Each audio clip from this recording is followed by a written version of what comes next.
No Compartilha Que Eu Curto de hoje, conversamos com a publicitária Luciana Friso, que atualmente mora em Porto Alegre, mas se formou na UFSM, aqui em Santa Maria. A Luciana nos contou sobre as suas experiências profissionais fora das agências de propaganda. Isso é muito legal, porque as pessoas pensam que publicitário só trabalha em agência, que não tem outra coisa mais pra fazer, né, na vida. Né? E na verdade a gente pode trabalhar em vários lugares, né? Empresas, veículos, enfim, né? Claro, e é isso que a Luciana vai nos contar, mostrando que um publicitário pode fazer muito mais do que apenas criar anúncios. Confere aí então.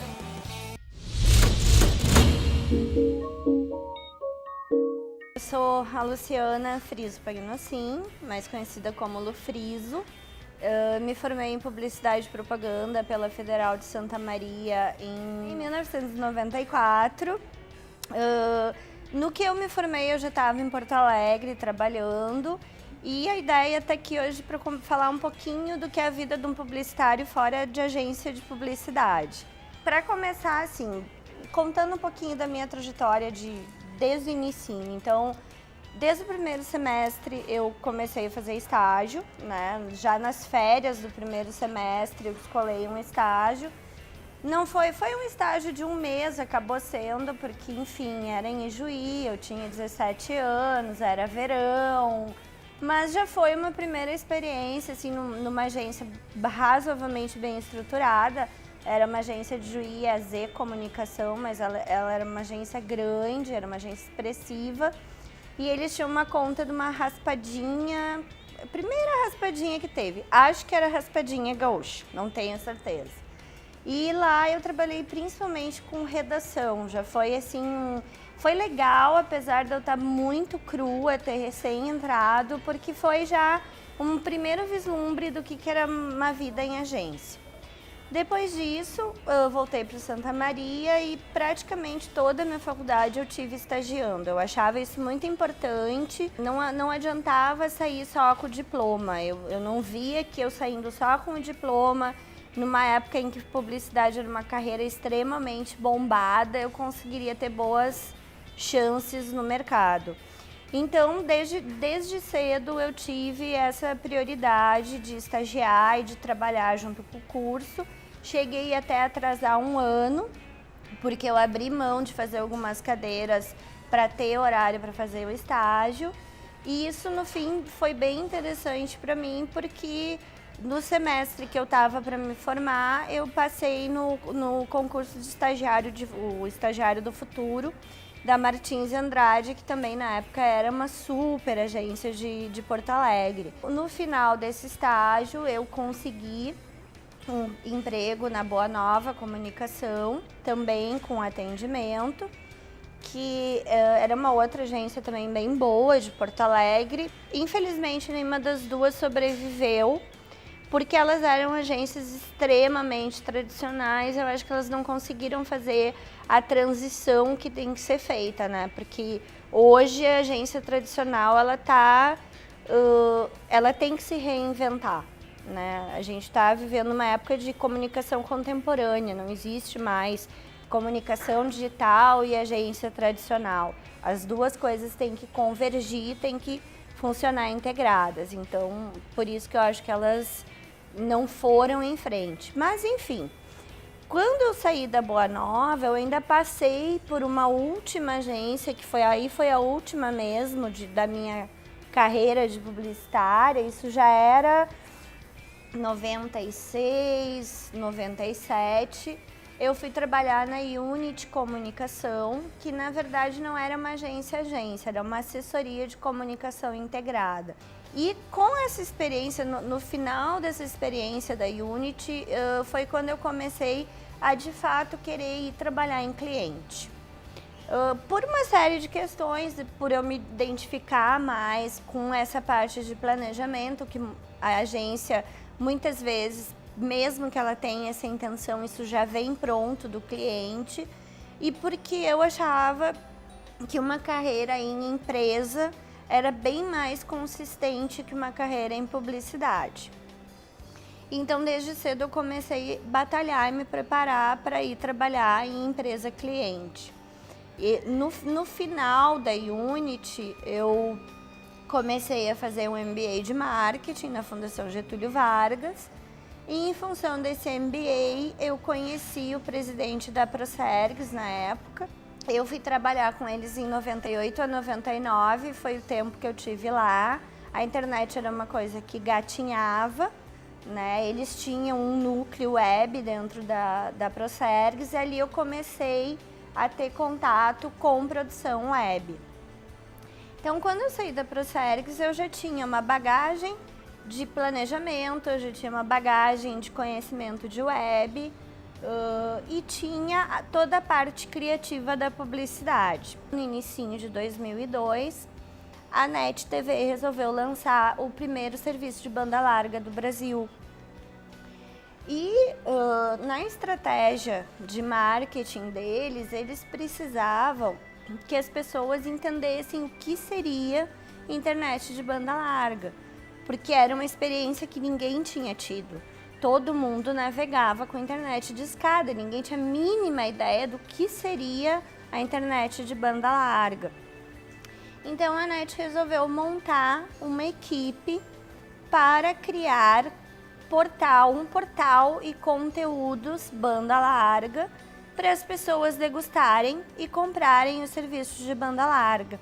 Depois disso, o que aconteceu? A Globocabo comprou a NET porque ela lançou o Virtua Nacional e o nosso case era benchmarking. O que eles fizeram? Eles vieram aqui nos comprar. Eu acabei indo com toda essa turma para a RBS, que estava trabalhando no lançamento do Clique RBS, então a gente foi para o Clique fazer as mesmas coisas que a gente fez para a NET, inventar coisas loucas para o Clique. E depois de um tempo, após o lançamento do Clique, a nossa equipe acabou sendo desmembrada. Daí eu já tinha partido para o mundo de internet, para o mundo de comunicação digital. Eu ainda tive 2 passagens por 2 agências digitais, onde eu trabalhava, eu fazia o atendimento, e na agência digital, naquela época, naquele contexto, geralmente quem fazia o atendimento fazia também a coordenação de produção. Então, a gente que definia conteúdos, definia promoções, fazia todo o briefing do projeto e entregava isso para os designers e para os programadores, e muitas vezes a gente mesmo que fazia a redação. Aí foram mais 2 anos e a partir daí eu fui trabalhar já, aí sim eu passei a trabalhar em empresa cliente. Então, assim, dicas finais que eu posso deixar para vocês. Primeiro, não desconsiderem a vida numa empresa e não só numa agência. A vida numa empresa paga melhor, também dá muita satisfação, tu pode ser muito criativo, não precisa ser o criativo só de criar comerciais ou anúncios ou sites ou blogs. Tu tem N canais onde tu pode exercer a tua criatividade dentro de cliente. E como conselho final, independente de se for para agência, se for para cliente, se for para veículo, se for para N outros lugares onde um publicitário hoje pode se encaixar, muita preparação. Só a faculdade não resolve, não tenham assim nem pensem em fazer uma faculdade e parar de estudar. Isso não existe. Hoje, assim, é faculdade, é pós, é MBA, é curso de extensão, tem que ter estágio, de preferência, se puder, vai passar um ano fora do país, nem que seja para lavar prato, mas precisa ter conhecimento de cultura, de culturas, de outras culturas, precisa ler, pode ler 50 tons de cinza, mas lê. Porque, gente, vocês não têm noção dos absurdos que as pessoas escrevem. E vocês vão ter que escrever muito, não interessa se vai ser atendimento, se vai ser mídia, coordenador de produção, não interessa. Em qualquer profissão, não só de publicidade, tu vai ter que escrever, tu vai ter que te expressar e no fim é isso que vai fazer diferença para um profissional. E tu não vai ter vocabulário, tu não vai ter fluência verbal e nem fluência escrita se não ler. Então, This Is It. Daí, no mais, boa sorte para todos e saibam que tem um mercado bem grande a ser desbravado.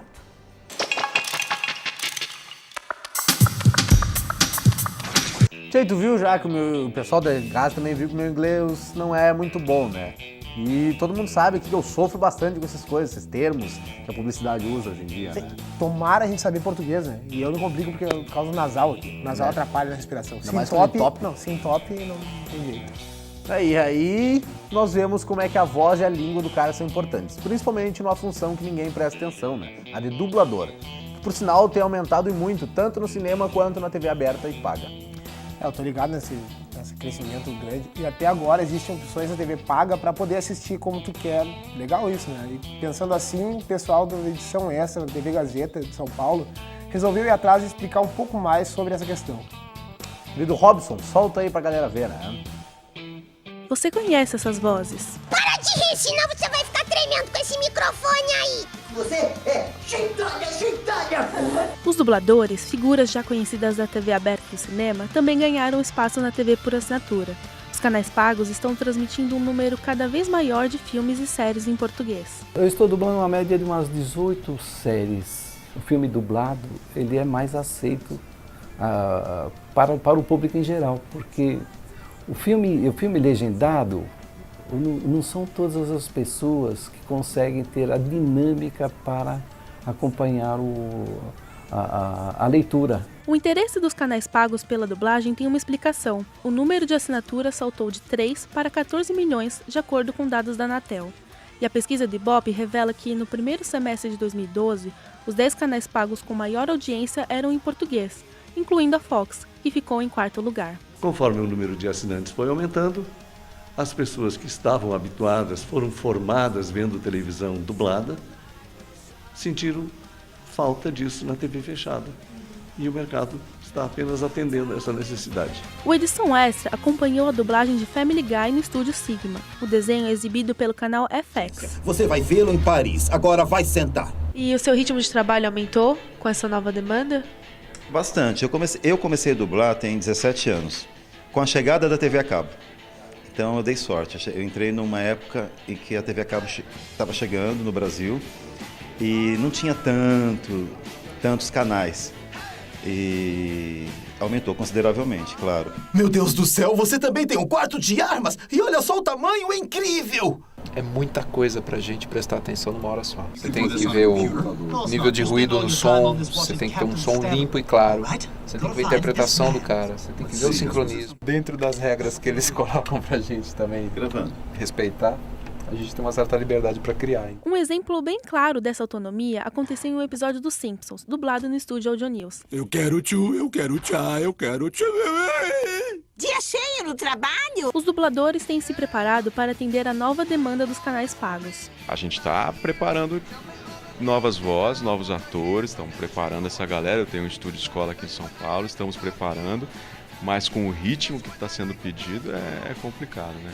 Ao mesmo tempo em que a TV por assinatura exibe filmes e séries em português, uma parte do público criou movimentos e abaixo-assinados na internet, exigindo que os canais pagos dessem a opção para quem prefere assistir às produções no idioma original. De acordo com os dubladores, o público deve exigir das emissoras e dos estúdios uma dublagem de qualidade. Eu acho que tem que dar opção para a pessoa. Eu só gosto de filme legendado. Tudo bem, dá opção para o cara para filme legendado. Né? Mas eu acho que tem que ter o filme dublado, com certeza, porque é o teu idioma, né? É quase que uma questão de soberania, né? Você é diabólica. Por acaso seus pais sabem disso?